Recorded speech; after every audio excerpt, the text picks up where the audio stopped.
Hello, everyone. Darren Alff here from bicycletouringpro.com. Thanks for tuning in. We'll begin in just a moment. I'm going live on both YouTube and on Facebook. Hello, so if you see me looking in different directions, that's because I have two different cameras set up. One here for Facebook Live and one here for YouTube. I'm probably going to be looking most of all at YouTube. So if you're watching on Facebook right now, and you want to head over to YouTube, you can do that. Just go to youtube.com, type in bicycletouringpro.com. You'll find my YouTube channel and my live broadcast right now. If you're watching on YouTube or on Facebook, try to, oops, I just lost connection on Facebook. If you're watching anywhere, leave a comment right now and let me know where you're from in the world, because every time I do one of these things, there are people from all around the world that tune in, which is really, really cool. And while you're doing that, let me know where you're from and also what your experience is with bicycle touring, because I know some of you are totally brand new to bicycle touring and have never done a bike tour before and you're interested in getting started. And others of you have maybe done one or two bike tours and you're looking to do longer trips. And some of you have done really extensive trips, maybe cycling across a whole country or a whole continent, or maybe even around the world.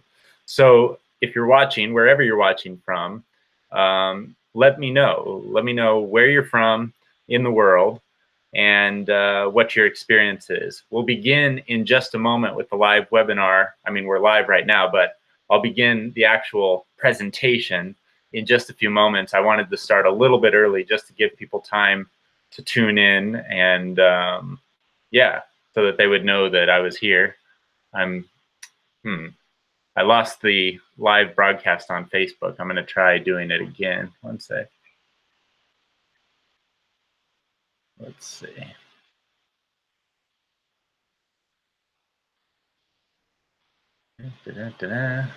Something like this always happens, you know, when you're live, everything goes wrong, right? Let's try. I'm just trying to redo the Facebook here really quick. Oops. Don't know if it'll work. Go live. Start live.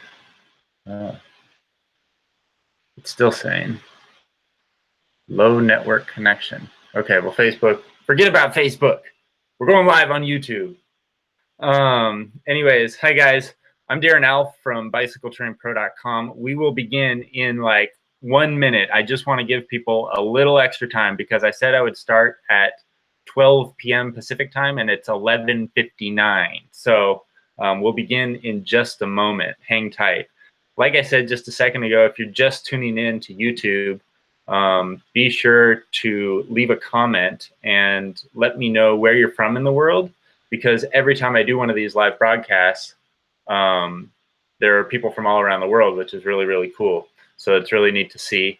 And then while you're doing that, leave a comment and let me know what your experience level is with bicycle touring, because some of you are beginners and have never done a bike tour before, and some of you have some experience, and some of you are like super experienced.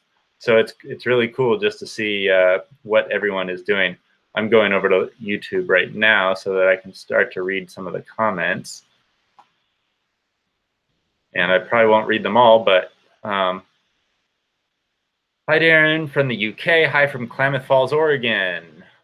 Punta Gorda, Florida, checking in. Cool. Lebanon, Finland, Ireland. Robert says he's from Ireland and has done 0 tours. Cool, that's awesome. It's awesome because that's what I kind of do as the Bicycle Touring Pro, is help people like you, maybe who have never done a trip before but want to learn how to do it. So we'll be talking about that in just a moment. Hi, Darren, the Beard Brothers. We're still in the UK. Thanks for sending us a video on Instagram when you met Andy recently. You're a top bloke. Yeah, that was cool. Hello at work, making money. Hi from East Coast, UK, China, first ever trip, end of May. That's awesome. Lakewood, Washington, Michigan. Hi, I'm from the UK. Hi, I'm from Sweden, Connecticut. Jason says, where's the girl you were touring with at? Which girl? Which girl are you talking about?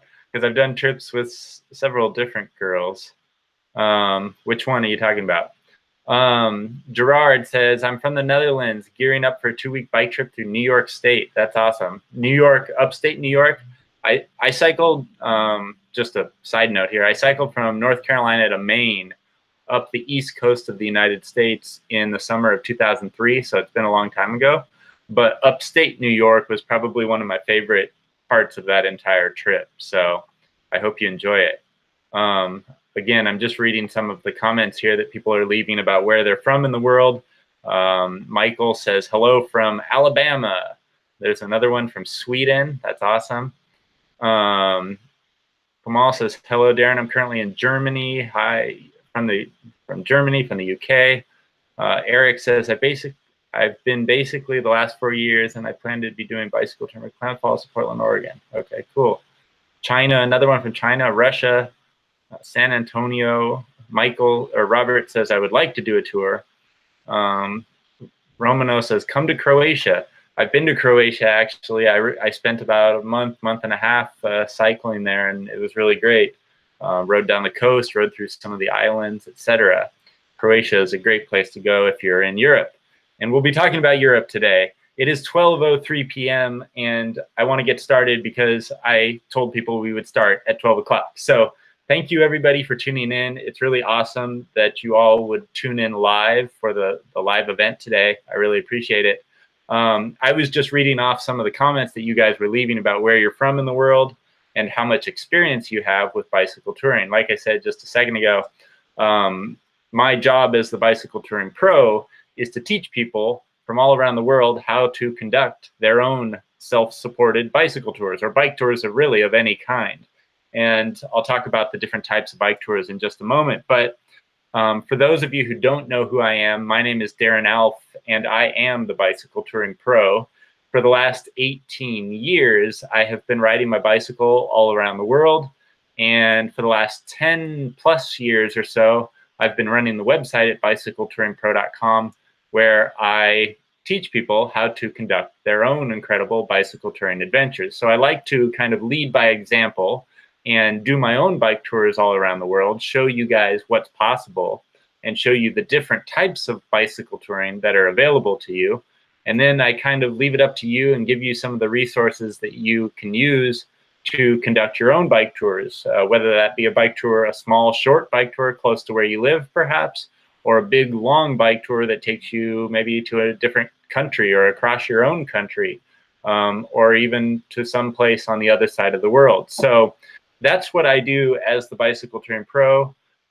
Today we're going to be talking about bicycle touring in Europe, because today is what, Wednesday? No, Tuesday. I don't even know what day it is. Today's Tuesday. On Friday, I am flying to Europe for the start of my 18th year of bicycle touring. And I'm going to be in Europe for 3 solid months. And I'm going to be bicycle touring across Portugal, Spain, Poland, Slovakia, the Czech Republic, Austria, and maybe Hungary as well. I'm not sure about that. Don't quote me on that. But those are kind of the countries that I'm planning to go to this year.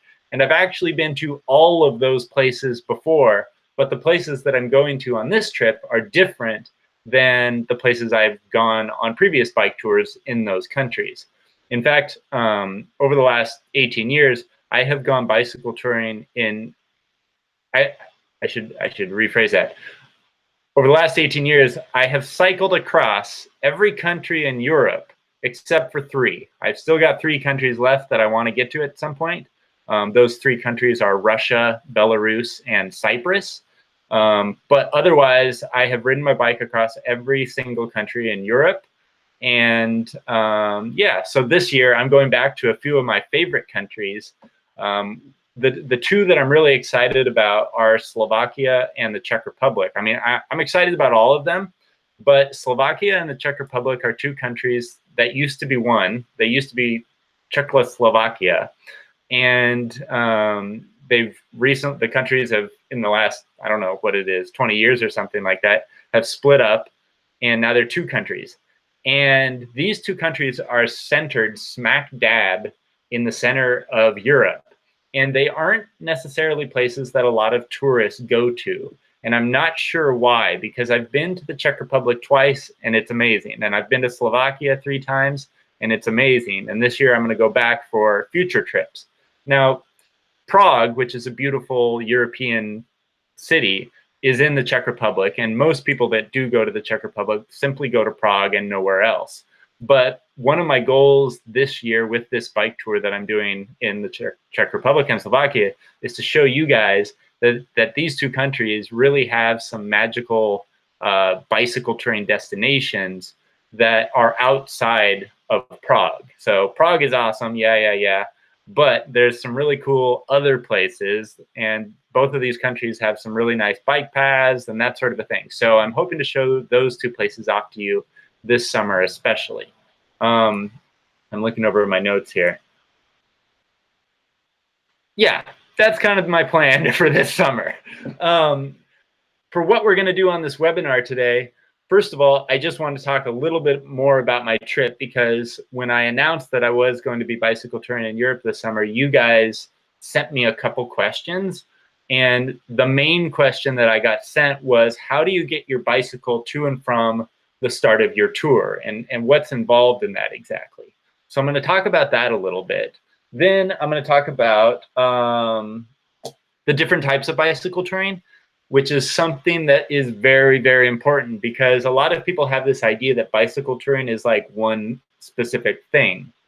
And the truth is that it's bicycle touring is like an umbrella phrase that encapsulates a whole bunch of different types of cycling. So I'm going to talk about that a little bit, very, very quickly. And then I'm going to open it up for Q&A. So you guys are watching live on YouTube right now, hopefully. And I really want to spend the majority of my time talking to you guys about whatever questions that you might have about conducting your own bike tours anywhere in the world. So that's kind of the schedule for today. I'll just talk briefly about getting your bicycle to and from the start of your trip. I'll talk a little bit about the different types of bike tours that are available, and kind of point you in the direction of if you're interested in one type of bike tour over the other. And then I'll be spending the majority of the time today answering your guys' questions. So if you're watching live on YouTube right now, I'm probably not going to be reading the questions as they come in live while I'm talking, just for the first 10 minutes here or so. But after that, I will be looking at the live feed, and you are welcome to ask me any question that you want about bike touring, world travel, stealth camping, how to pay for your bike tours, and all that kind of stuff. So I know you guys have lots of questions, and we shall get started right now. Before I get to my little presentation, this is my book, The Bicycle Touring Blueprint, that I wrote. It's 400 pages, and it teaches you basically everything that you need to know to conduct your own bicycle tour anywhere in the world. What kind of bike to ride, what kind of gear to use, how to find the best bicycle touring travel destinations, how to find a good partner, how to be a good bicycle touring partner, how to stay safe on the road, common travel scams that you're going to run into once you get out there, how to overcome some of the difficulties that you're sure to encounter on a long distance bike tour, and a whole lot more. So all of that is in my book. And every time I do one of these live YouTube webinars, I throw this offer out there. If you're watching this, hopefully you can see this. Yeah, I'm hoping you can see it. But basically, I'm trying to get to the screen to make sure I'm in focus. Okay, there it is. So this might be backwards, I don't know. Is that better? If you're watching, go to my website, biketourbook.com, and you can get my book for $5 off by entering the coupon code YouTube Live if you're interested in getting the book. Many of you already have it, I know that, so this isn't for you. But if you want to get my book, The Bicycle Touring Blueprint, and you want $5 off, just go to biketourbook.com, enter the coupon code YouTube Live. Okay, that's it. Now, let's talk about how to get your bicycle to the start of a bike tour. And this can be done in a whole bunch of different ways. And it's easiest if you're conducting a bicycle tour close to home, Because if you're doing a bike tour close to home, you might be able to just roll out your front door and then roll back in your front door a couple days. That's the easiest way to do a bicycle tour, and that's the way I started bicycle touring when I was 17 years old. Is I would just simply leave from my home, ride to a local campground or something, spend the night there, and then ride my bike back. That's the easiest way to do it. Now, if you're traveling to another destination to begin your bicycle tour, that's when things become a little bit more difficult. And I like to go to a destination that's far away and then work my way back home. That's probably the second easiest way to do a bicycle tour. Many people like to start from their home and cycle to a faraway destination, but I like to do it the other way, where you kind of fly or take a bus or drive to a faraway destination and then cycle your way back.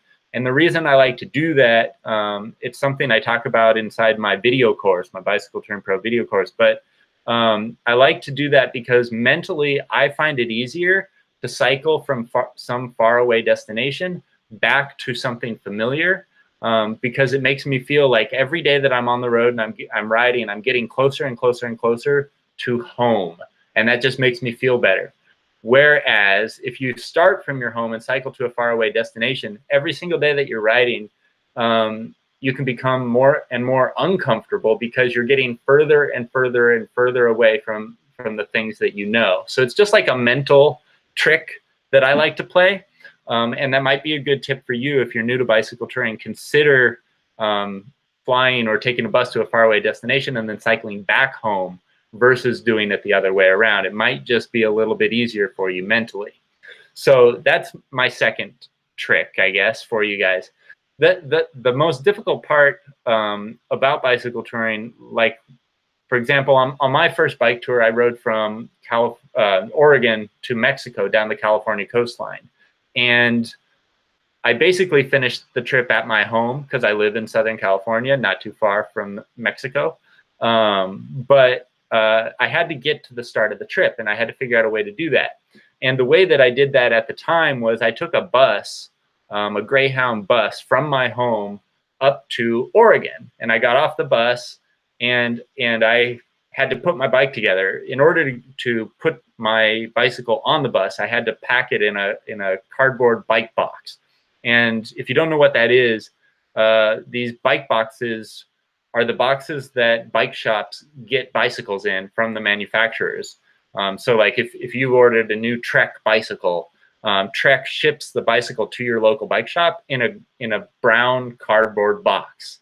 And your bike shop takes the bike out of that box, puts the wheels on, puts it together a little bit, and then they throw that brown cardboard box in the trash, usually, or recycling. And so if you're going on a bike tour and you need to pack your bicycle on a bus, a boat, a plane, and you need to pack it in a cardboard bike box, which is oftentimes how you need to pack your bike, the easiest way to get that box is to go to your local bike shop and simply ask them if they have any bike boxes available, because usually they are throwing these things away in mass, especially during the summer months when they're selling lots of bikes. So you should not have to pay for a cardboard bike box, and I have actually never paid in 18 years to get a cardboard bike box from my local bike shop or from any bike shop anywhere in the world. So that's the first step, is like, if you're taking a bus or a plane, you need to, one, look into the policy of that bus or plane service, because every airline and every bus service is different. Sometimes you don't even have to pack your bicycle in a box, but most of the time you do. So yeah, you look into the policy, you get a cardboard bike box, you pack it in the box, and I have videos on YouTube, on the Bicycle Touring Pro YouTube channel, about how to pack your bicycle in the box and everything. So you can just search for that, how to pack your bike on a flight or something like that. And you'll find my video and probably dozens of other videos on how to do it. But anyway, so that's what you do. And then you fly to your far off destination and you unpack the bicycle, you throw that cardboard bike box in the trash, and then you continue cycling on your way.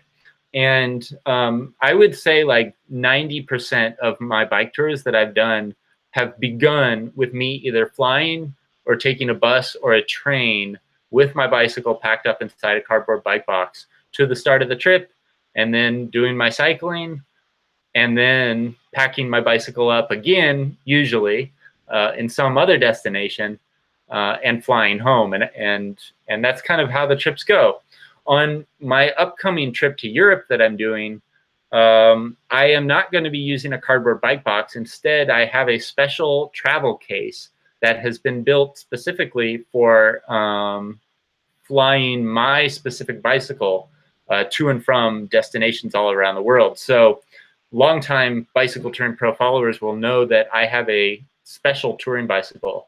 It's made by a company called CoMotion Cycles, and they're located in Oregon in the United States. And my specific bicycle, the frame of the bike splits in half with these, basically they're called S&S couplers, and the frame of the bike splits in half, and I can fold it up and it fits inside an airline-friendly travel case. It basically looks like a suitcase, a large suitcase. And I packed up my bike yesterday, so if you want to see how the bike folds up, go over right now to the Bicycle Touring Pro Instagram account and check out my story that I just posted yesterday, and you'll see me packing up my bicycle for my flight to Europe. And you'll see how it breaks apart and fits inside the suitcase and everything. So anyways, I have now packed my bicycle up inside this suitcase, and I'm going to fly the suitcase as regular checked baggage to Europe, because a lot of airlines will charge you extra to fly a bicycle. And I've avoided paying extra by having this special bicycle and this special travel case, which allows me to fly on specific airlines for free. So the main question that you guys were asking me about my trip to Europe was, what do I do then with the travel case that I have once I get to my destination, and how does that travel case get back home at the end of my bike tour? So on previous bike tours where I knew that I would say I was starting up here in the UK and I was finishing over here in Istanbul, Turkey. Now, on a trip like that, I would not want to use my travel case, because I'd have to figure out not only a way to get my bicycle all the way to Istanbul, but how to get that travel case to Istanbul as well. And I don't want to carry the case on the back of my bike for several months. So in this case, when I was starting here and ending here, I would simply fly my bicycle to Europe in a cardboard bike box. And I would fly to London, for example, and then take the bike out here, throw the cardboard bike box away, and then I'd ride my bike to Istanbul. And once I got to Istanbul, I'd go to a local bike shop, get a new cardboard bike box, pack up my bike, and fly home. That's the way I used to do it. So now with the travel case this year, what's happening is I'm starting down here in Porto, Portugal. So I'm flying with my travel case from the United States to Porto, Portugal. I'm doing a short week-long bike tour there with a company called Fold and Visit. It's a guided bike tour, and there's going to be like 25 people on the trip. It's going to be really cool. But I can't even talk. But basically, what's happening on this first week of the trip is I fly to Porto, we go on a little bike tour, and then we come back to Porto, and I fly out of Porto to Poznan, Poland, which is here somewhere. Okay, so I do this week-long trip, and I pack my bicycle up again, and I put it back inside my travel case, and I fly to Poznan, Poland. Then once I'm in Poland, that's when I'm going to begin the much larger portion of my bike tour, where I bike down through Poland, the Czech Republic, Austria, Slovakia, Hungary, back up through Slovakia, Poland, and then I come back to Poznan, Poland, which is where I will then fly back to the United States. So that whole portion of the trip is going to be like 2 months, 2.5 months long. So what I'm planning to do is I fly to Porto, I leave my travel case here, I go on a week-long bike tour, I come back, I pack up the bike, I fly to Poland. Once I get to Poland with my travel case and my bicycle, I have a friend in Poland who has agreed to keep my travel case in her basement for the entire 2.5 months that I'm away on my trip. So that's what I'm doing with the travel case while I'm away. If you don't have a friend in a specific city though, what you can do is you can use the website warmshowers.org. This is a website very similar to couchsurfing.com or globalfreeloaders.com, where you can find people who have conducted their own bike tours and they're willing to host you on their travels. So most people use this website just to get a free place to stay on their bike tours, and it is good for that. So you can use it for that as well. But because these people on warmshowers.org are oftentimes experienced bicycle tourists or experienced cyclists of any kind, they are going to understand your predicament about having a travel case or needing to leave some things with them for the period of time that you're on your bike tour. So what you could do is you could contact people at the location where you're planning to start and or finish your bike tour through the warmshowers.org website. Send them a message, say like, hey, my name's Darren, I'm coming to Poland to do a bike tour for 2 months, and I'm starting and finishing my bike tour in your town. Would it be cool if you hosted me on the first night of my trip and you kept my travel case for my bicycle in your basement or garage or closet or wherever for the next 2 months, and I'll come back and get it at the end of my trip. Let me know if that would be possible, Darren. You know, that's what I do on my trips in order to find a safe place to store my bicycle, my travel case, or any of my other belongings when I'm away on my trips. So that's my big secret on how to do this. And I've actually just done this exact same thing recently on my bike tour that I just completed in Northern California. I did a week-long bike tour up in Northern California near the city of Eureka, California. And I drove up there for the start of the trip. But before I drove up there, I contacted people through the warmshowers.org website that lived in the area. And I said like, hi, my name's Darren. I'm coming up there to do a week-long bike tour. I'm driving up. Would it be cool if you hosted me on the first night of my trip? And would you allow me to simply park my van on your property for a week while I'm away on my trip? And then when I finish the trip, I'll come back and I'll get the van and I'll leave. And so I found people that were totally willing to let me just park my van in front of their house. And they not only did that, but they hosted me on the first night of the trip. So I got a shower after a long drive up to Northern California. They fed me, entertained me, told me what to see and do in the area. Then I left on my bike tour, left my van with them, came back a week later. The van was still there. They let me come inside again, take a shower, fed me, entertained me for another night, and then I continued on my way. So that's a great way of doing it, and that's what I would encourage you to do if you're in a similar situation. Anyways, I hope that answers kind of how the the travel case and bike box situation works. There are, of course, so many scenarios on how you could possibly do this. But one of the things that makes a good bicycle tourist great is the ability to think ahead. Like good chess players, for example, don't just think about the next move that they're going to make. They're thinking like 2 moves, 3 moves, 4 moves, 7 moves ahead.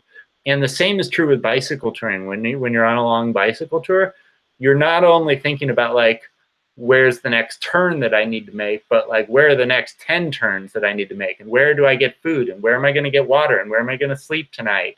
And not only where am I going to sleep tonight, but where am I going to sleep 2 nights from now? So that's, again, like one of the things I kind of talk about in this book is thinking ahead, thinking multiple steps ahead.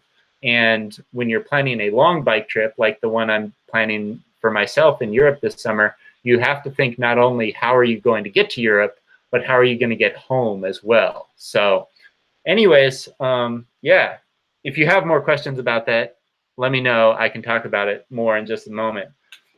The other thing that I just wanted to say very, very briefly before we begin the Q&A part of this live broadcast is that I recently went up to CoMotion Cycles and conducted a Bicycle Touring Pro meetup in Eugene, Oregon, where I got to meet a bunch of you guys, Bicycle Touring Pro readers from the states of California, Oregon, Washington, and maybe Idaho as well.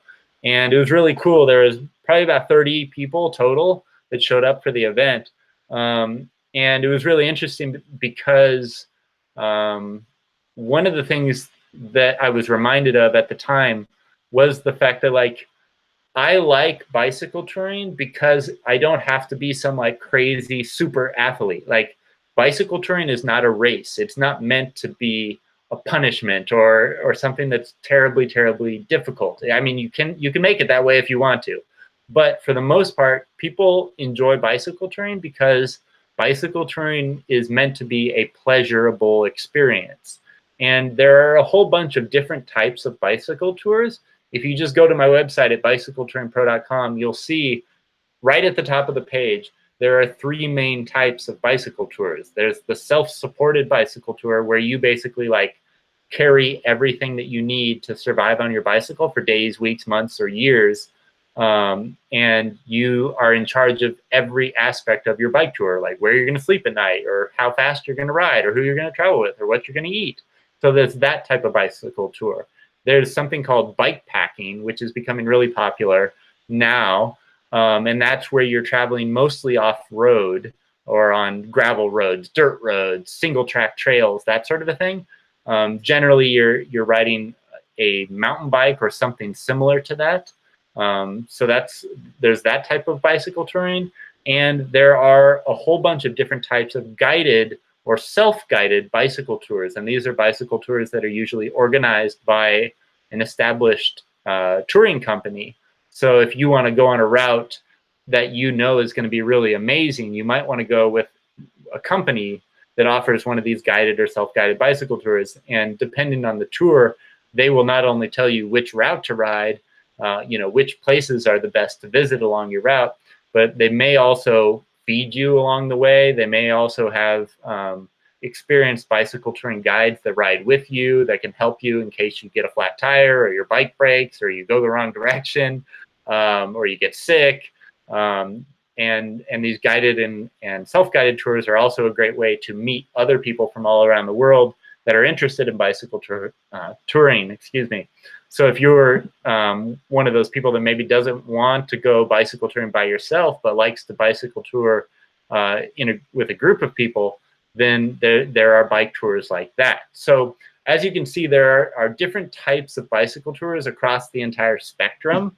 And one of the things that I've been trying to do as the Bicycle Touring Pro over the last few years is to show you guys that there are a whole bunch of different types of bicycle touring, because I realize that maybe the type of bicycle touring that I enjoy most may not be the type of bicycle touring that you enjoy most. So the point I'm trying to make is bicycle touring is meant to be pleasurable, and there is a type of bicycle touring out there that is going to be most pleasurable for you, and you have to figure out what that is, and I can help you do that. That's one of the things that I try to do inside my book, is to point you in the direction of the type of bicycle touring that's going to be best for you. But yeah, I rode when I was in Oregon with a group of people from Co-Motion Cycles, the owner of the company, and some of the other workers there, and they ride fast. They're really fast. They were riding, 15, 20 miles an hour for 100 miles in a single day. And while I probably could have done that, that's not the type of cycling that I personally enjoy. It's the type that they enjoy, which is awesome, and they should continue to do that. I'm not poo-pooing them in any way. But what I'm trying to say is, like, that's not the type of cycling that I necessarily enjoy. And that's why I enjoy bicycle touring the way that I do so much, is because I can make my bike tour the way that I like it. Okay, anyways, that's it. I am going to turn over to the Q&A session now. So if you are watching live on YouTube right now, there is a chat box on the right-hand side. And if you want me to answer your question, now is the time. Simply type in a comment, question or comment, on the right-hand side in the chat box, and I will answer it now.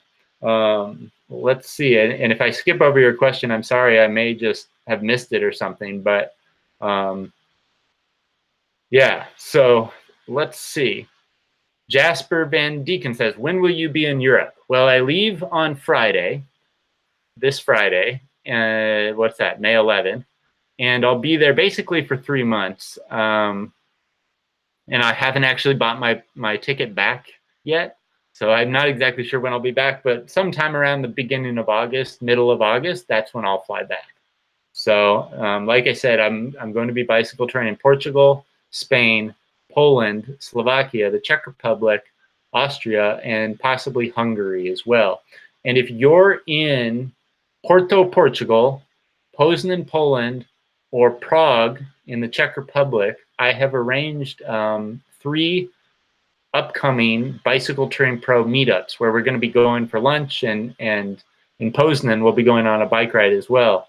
So if you're in or nearby any of those 3 cities, Porto, Portugal, Poznan, Poland, or Prague in the Czech Republic, that's a lot of P's, right? Check out the event calendar on bicycletouringpro.com. It's just bicycletouringpro.com/calendar. And you'll see all of the details, dates, times, etc. for all of these upcoming events that I have made available for you and other Bicycle Touring Pro readers. It would be awesome if you could come out and I could meet you in person. You know, there's only so much we can do through the internet, so it's pretty cool to meet people in person. People enjoy, you know, I enjoy getting pictures with you guys and hearing about your plans or past bike tours you've done, etc. So yeah, that's going to be great. Once again, all of those events are on bicycletouringpro.com/calendar. Marius Stoken says, I'm watching your video in my tent while bike packing. That is so cool. And that is like one of the amazing things about the technology that's available today. Like, here's Marius in his tent right now, watching this live broadcast of me sitting here in Southern California, and he's out on the road doing a bike packing trip himself. So that's really, really cool. When I first started bicycle touring, it was 2001. Cell phones existed, but they were very, very expensive, even to make a call within your own state. So I had a cell phone on my first bike tour, but I never actually used it because I was basically using it as an emergency phone. Now, today, you can be anywhere in the world practically. I've ridden across Africa with a cell phone, and you can make a call from practically anywhere, and that's so amazing. Like Marius watching these videos in his tent, I was in Finland not too long ago, and Finland, by the way, has like some of the best internet and cell phone services that I've ever experienced anywhere in the world, because it was basically $20 for unlimited data, text, email, phone, everything, you know, and for a month, $20 unlimited for a month, and it worked everywhere, and it was blazing fast. I was watching HD, you know, movies on my computer in the middle of the forest, right on the border of Russia and Finland, and it was incredible. And then here I am today in Southern California. I can't even go live on Facebook because the internet doesn't work. That's what's crazy to me. So anyways, I went off on a little rant there, but yeah, technology is really changing the way people bike tour. I'm trying to read through some of the questions and comments here. Raphael says, has anyone got bike boxes directly at airports before? A friend of mine flew his bike from Paris that way, but I'm not sure how common that is. Yeah, there are some airports that actually do have bike boxes, like especially if they're popular bicycle destinations. Paris might be one of those. I don't know. I have not had that experience in Paris, but for example, in Iceland, there's really just one airport that you fly into, and a lot of people go there with their bicycles during the summer months, and they will leave their bicycle box at the airport sometimes, and so you can easily pick up your bike. Pick up a bike box at the airport. And another place that I saw a bunch of bike boxes was Tromsø, Norway, way up north in northern Norway. People fly up there in a plane with their bicycle in a box, and then they bike back down to southern Norway. And so there's oftentimes a lot of bike boxes at the airport. Now, whether you can count on those boxes to be there or not, probably not. But that does actually happen. My suggestion is that you never count on there being a bike box at an airport. You need to arrange with probably a local bike shop to get a bike box from them. And you probably need to do that several days in advance of your trip. You don't want to leave that to the last minute before you're about to get on a flight. So yeah, that's my tip. Yeah, the Beard Brothers says airports should have boxes, would be so much easier. Yeah, that is something that they should potentially have, but I can also understand why they don't, because it's, you know, it's just a pain. It's like one pain for them to do, but I don't know. Yeah, obviously I would love it if they did. Even if they charge 20 bucks for the bike box, it might be worth it in some instances. Yeah, Monica says I've left out one type of bicycle touring, which is bicycle touring with kids. Yeah, that's another type of bicycle touring. I mean, that can be done with any type of bicycle touring, really. But there are actually a lot of people out there now who are involving their kids in their bike tours. And there are several reasons for that. One, I mean, it's just good to get your kids out on the bike sometimes. But there are actually people who kind of live temporarily on their bicycles and travel with their kids in tow as kind of like a homeschooling sort of environment.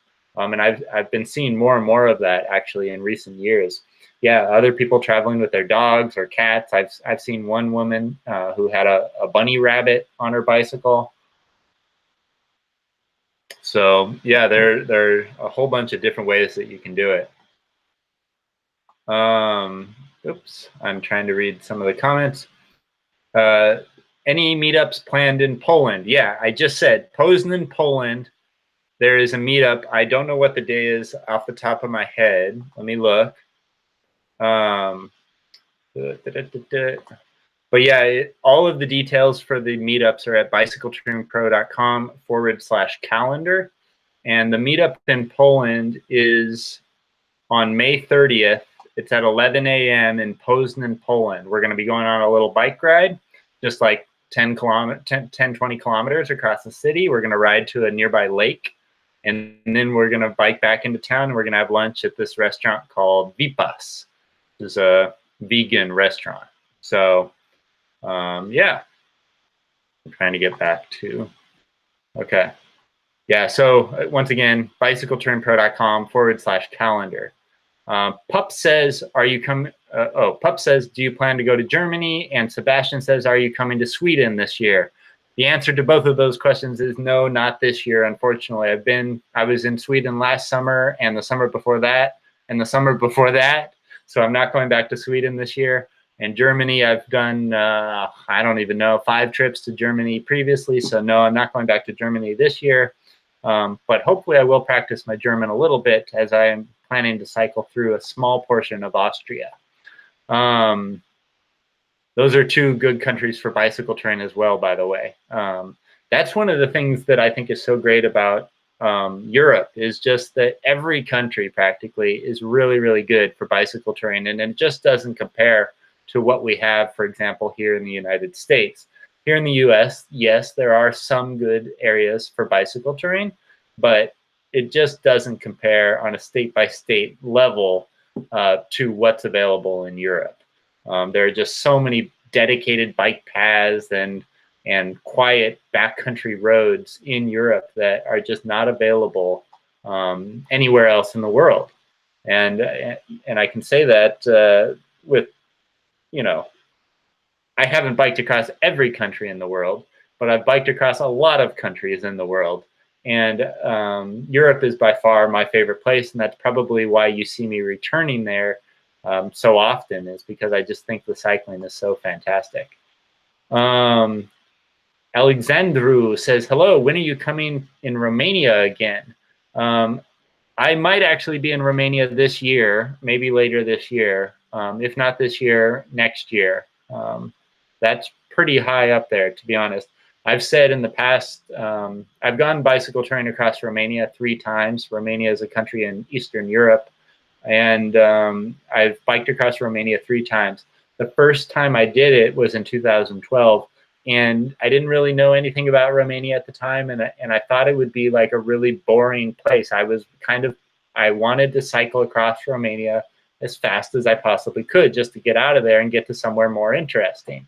But once I got to Romania, I realized it was like the greatest place I've ever been for bicycle touring anywhere in the world, and it is still probably my favorite destination that I've ever been to for any place on any of my bike tours. Now, there are some places in the world that are up there with Romania, but there is so much about Romania that I like that I just keep telling people that it's my favorite place in the world.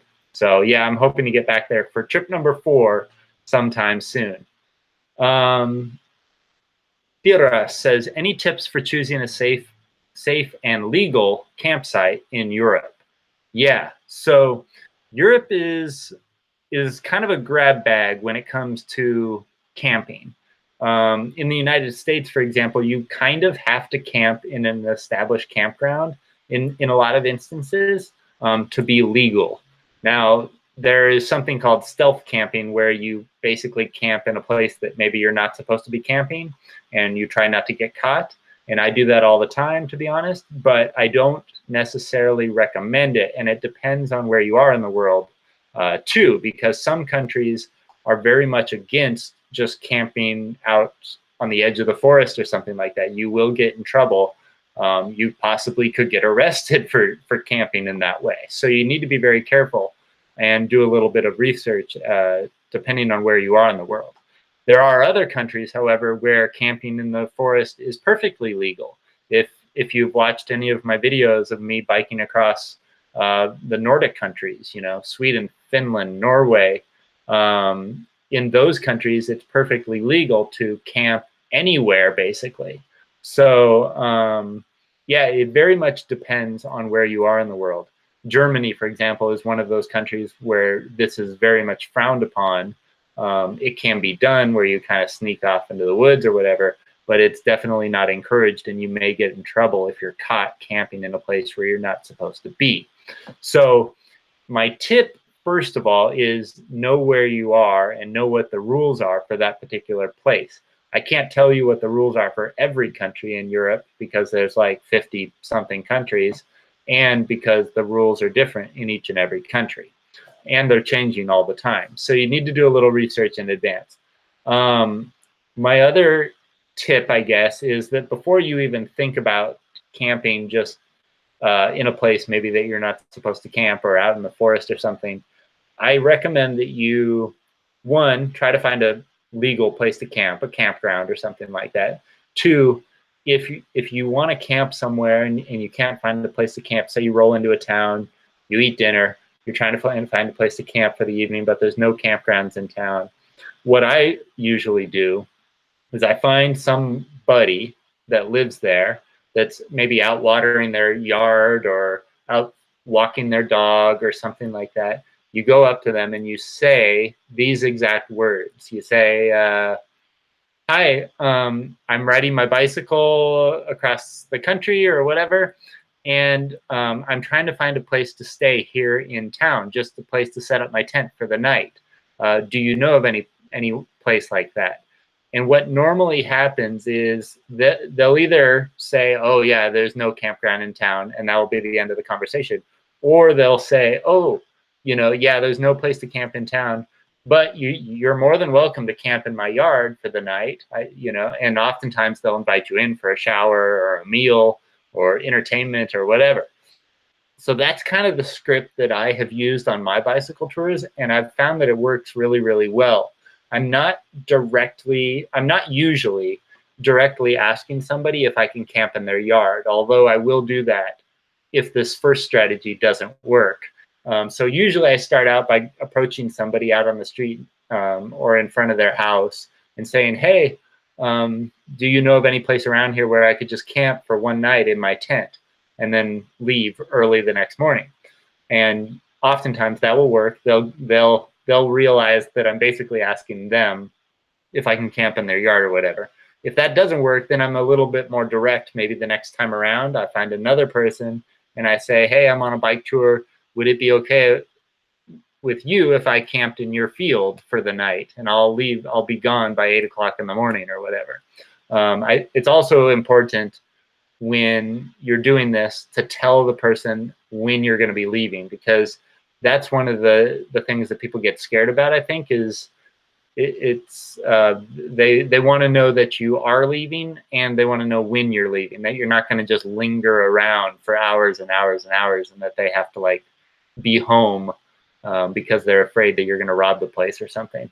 It's kind of the same way like when you meet somebody out on the street and you approach them, like you kind of don't want to come across as clingy, right? You want to come across as like you have better things to do. So you want to go up to them and be like, hey, I can only talk to you for a minute, but, and then you say your thing and then you go. And that's the same with this approach. It's like, you want to be like, hey, I don't really need you.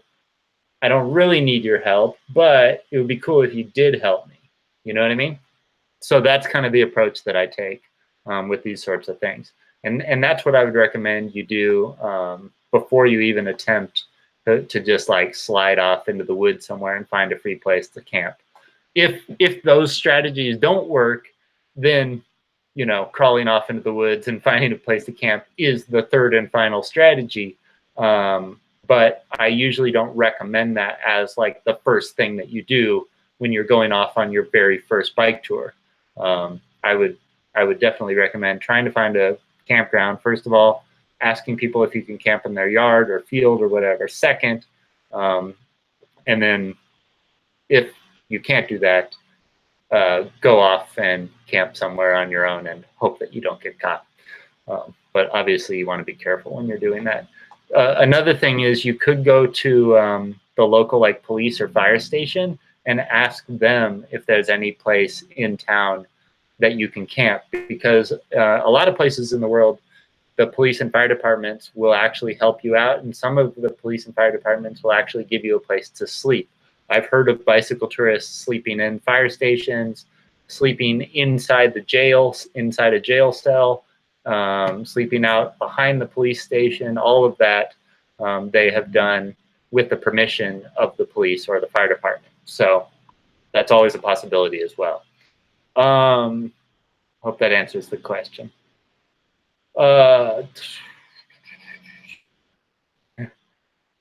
Beard Brothers says, what do we have to do to change your mind about coming to the UK, Darren? Haha, we can do a video together. Yeah, well, I've been to the UK several times. I've probably spent a month or so bike touring in the UK. I've never been to Scotland, which is where I want to go on my next trip. But yeah, I guess, what could we do? Pay for my flight. That's what you could do. Actually, I mean, I'm joking, but I actually do have a page on Bicycle Touring Pro where people have asked me, you know, how can I help you conduct your bike tours, or how can I help you make more of these videos? And probably the best thing that you could do is donate to my website, because I spend about $25,000 a year on my website, my videos, all the stuff that I do as the Bicycle Touring Pro. And how do I make that money? I make it largely from the sale of my books and through donations from readers like you guys. So if you'd like to donate, I have a page. It's on my website. Just go to bicycletouringpro.com/donate, and you can make a donation. I'd really, really appreciate it, obviously. But certainly don't feel like you have to. It's just there for those of you who want to donate. I do occasionally get people asking, how can I help you? And that's where I usually direct them. So thank you in advance if you do want to donate. bicycletouringpro.com/donate. I'm trying to get back to the page here. I closed it down. where I was reading your guys' questions. Let me pull it up. Ah, come on. I have too many windows open as usual. Okay. Nope, that's not it either. Where'd it go? Okay, here it is. Mitt says, where do you charge your battery for e-bikes when touring? That's a good question, because e-bikes are becoming really popular right now. And people are actually doing long distance bike tours on e-bikes. So e-bikes are electronic bicycles, bicycles that have a motor in them that help you ride your bike.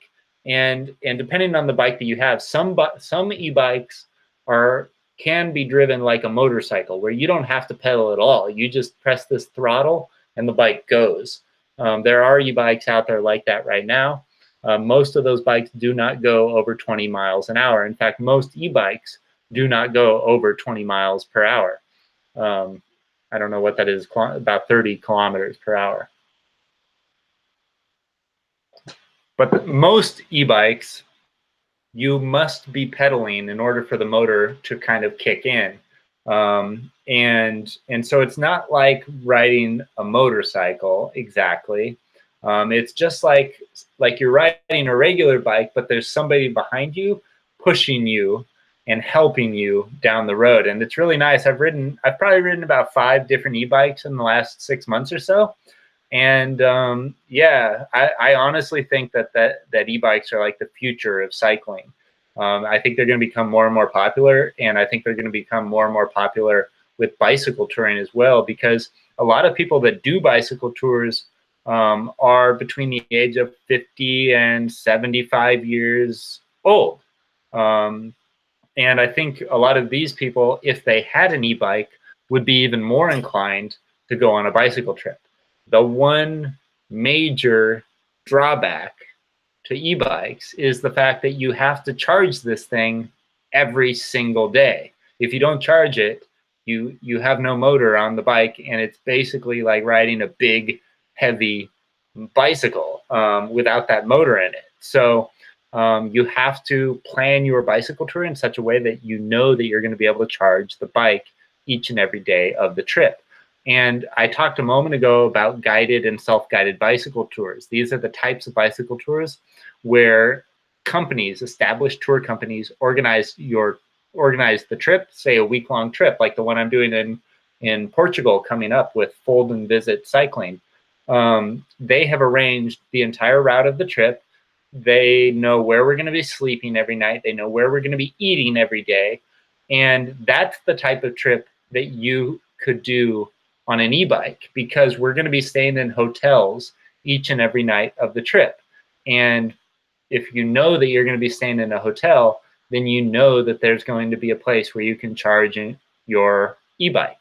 So if you're planning a bike trip like the one that I did across Europe, or like Sweden, Finland, and Norway last summer, if you guys watched that video of mine, I was out there for 30 days on my bicycle, and I only stayed in one campground the entire time that I was out there. The rest of the time, I was just sleeping out in the forest. So that would have been a terrible bike tour to do on an e-bike, because there was just nowhere to charge my bicycle on a daily basis.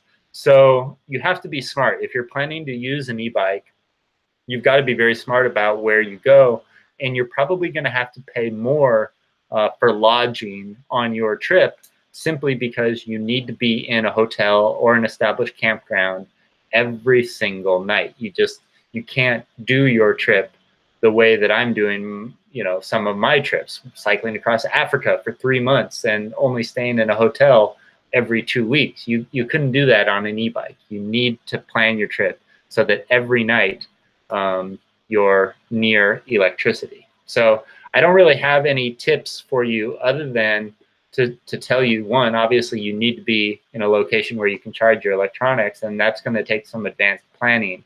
But also you may consider joining a guided or self-guided bike tour. Many of these companies actually that are offering bike tours now are providing electronic bicycles as an option. So if they rent, a lot of these companies will rent the bicycle. So like if you live in the United States or you live in Australia and you want to come to Europe and do a bike tour in Germany, oftentimes that German bike tour company will rent you a bicycle, or they'll rent you an e-bike. And that's becoming more and more popular. So if you do go on a guided or self-guided bike tour and you're interested in e-bikes, make sure you ask, because they won't necessarily always tell you that they have an e-bike option, but it is becoming more and more popular for these companies to offer e-bikes to their customers. CH3K420 says, I've had my e-bike for 7 years. I think he's talking about e-bikes. I don't know. And did a 5K mile tour with mine. Okay, cool. I'm reading your comments here.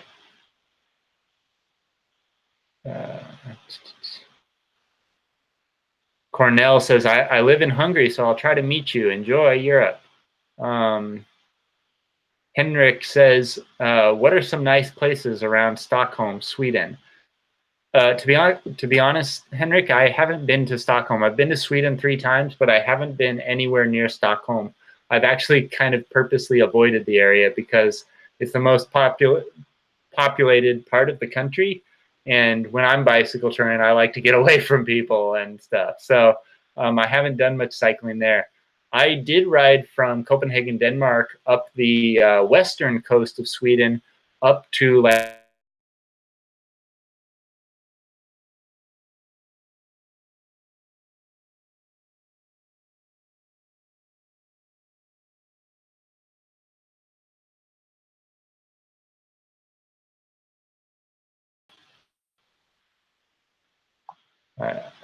again, I'm just reading some of your comments. It's just about 1 o'clock, guys, so I have to get going. I am leaving, like I said, on Friday for my trip to Europe, and I have like a million things that I still have to do before I leave on the trip. If you can see, I don't think you can see behind me, but behind me here is all my stuff that I'm packing, and trying to figure out what I'm going to pack exactly. Packing for a 3-month-long bicycle tour is a little bit more difficult than packing for a trip that's only, you know, a week or 2. There are certain things that I have to bring on a 3-month trip that I wouldn't bring on a shorter trip. For example, if I was doing just a 2-day trip or something, I wouldn't bring my camp stove. But because I'm going to be on the road for 3 months and I'm going to be in areas where maybe I won't have access to restaurants every day, I'm potentially going to be bringing my camp stove and pot and fuel canister and a spork and knife and all that kind of thing. So there's one example. What else is going on right now as far as packing? Excuse me. Yeah. The other thing I should say is, like, because I am running Bicycle Touring Pro, and part of what I do on the site is making these videos and taking pictures, I carry a whole bunch of electronics that the average bicycle tourist just simply does not have to carry. I carry a big tripod, a DSLR camera, a point and shoot camera, a GoPro camera. I have a drone that I carry with me. So like all of those things alone are very heavy and very big, and they take up a lot of space on my bicycle. And those are things that the average bicycle tourist just simply does not need. Most people who go on a bike tour will simply carry their phone and a charging cable, and that's it. That's all you got to carry as far as electronics. So there are things like that that I'm still trying to figure out. Like, do I bring this extra little microphone to make the audio better, but I'll probably never use because it's such a pain to plug in? These are the things. Even after 18 years of bicycle touring all around the world, I'm still struggling a little bit in trying to figure out what's the perfect combination of things to bring. Because one of the things that I have learned from 18 years of bicycle touring all around the world is that each and every bike tour is different. And the things that you pack, the bike that you ride, the clothing that you bring, all of that depends on the bike tour that you're doing. And again, that's one of the things that I talk about inside my book, The Bicycle Touring Blueprint, is the fact that there are all these different types of bicycle tours, and the way that you choose to bike tour dictates all of those things: the bike you ride, the gear you use, the clothing you wear, how far you travel on a given day, et cetera, et cetera. So inside my book, I talk about that, and I try to point you in the right direction, depending on the type of bike tour that you're doing. Before I close here, once again, I just wanted to give you the details. Go to biketourbook.com, type in the coupon code YouTube Live, and you'll get this book. You can get it as an ebook or a paperback book like the one I'm holding here. You can get it for $5 off its normal price by simply entering this word as the coupon code, YouTube Live. You can get it on my website at bicycletouringpro.com/book as well. So thank you guys so much for tuning in. I really appreciate it. I am so looking forward to bicycle touring in Europe this summer and sharing my adventures with you. I think it's going to be an incredible cycling experience. And yeah, I can't wait to share the adventure with you and to hear about your future bike tours. So many of you have been writing to me recently telling me that you're getting ready to go off on your upcoming bike tour somewhere in the world. And I just wanted to remind you that if you do go on a bike tour this year, be sure to email me or message me on Facebook or Twitter or Instagram or wherever, and send me a photo of you and your bicycle out there on the road, and let me know how the trip went, because I enjoy what I do as the Bicycle Touring Pro, helping people like learn how to go off on bike tours. But so often I don't hear from people. People buy my book, they go off and do their trip, and I never hear from them. So do me a favor. 1, go on a bike trip this year. 2, take a picture of you and your bicycle while you're out there on the road and send it to me. Let me know how the trip was. And 3, if you know of somebody else who's interested in bicycle touring, tell them about Bicycle Touring Pro. Tell them to watch my videos or go to my website or download my free Bicycle Touring Pro starter guide. All of those things would really help me out a lot, and I'd appreciate it. So thank you guys so much for watching. I hope you have a great day. I am going to go now because I have 2.5 days to pack and prepare for my upcoming bike tour in Europe, and I've got a whole lot of things to do. Thanks, guys, so much. I really appreciate it. Hope you have a great day. All right, talk to you guys later. Bye-bye. Woo, woo, bye, bye, bye.